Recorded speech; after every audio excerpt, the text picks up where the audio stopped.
This is the second part of the story of Paul, who did totally amazing things for God, but he started with a different name, Saul. Yeah, that's right. He was like a big mean bully to Christians, right? Yep, at the beginning of the story, Saul was not a great guy.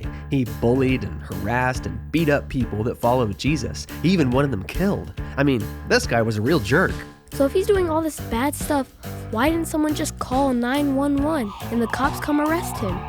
Well, remember, the story happened a long time ago in the land of Jerusalem, so there wasn't 911 or anything like that. And the church had really just started. People were following Jesus and super excited about it, but not everybody was. Like Saul. Exactly. Okay, so what happened next? How did Saul change from being this big bad bully? So here's what happened. One day, Saul was traveling to a city called Damascus, and along the way, something strange happened. A bright light appeared in the sky, brighter than the sun.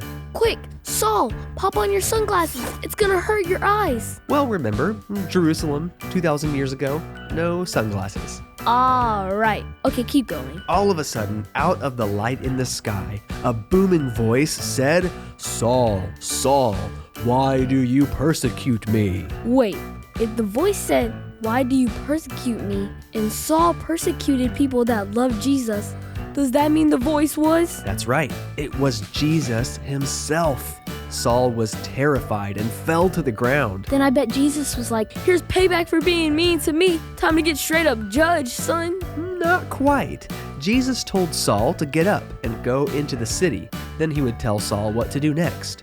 But when Saul got up, he couldn't see. He was blind. He was blinded by the light?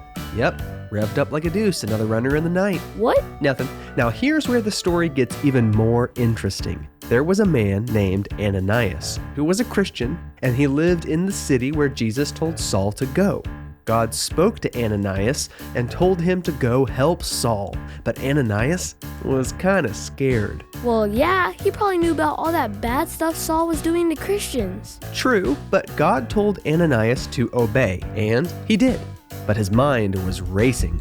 What would happen if Saul's sight returned while he was there? Would Saul beat him up? Or even worse? Well, what happened? After 3 days, Ananias prayed and Saul's sight immediately returned. So there he was, right in front of Ananias, a Christian, the very people he had hated and bullied for years. What would Saul do next? Did his encounter with Jesus really change him? If you do a cliffhanger here, I swear. We'll just have to see what happened next time. That's the end of this part of the story. I knew it. Saw it coming a mile away.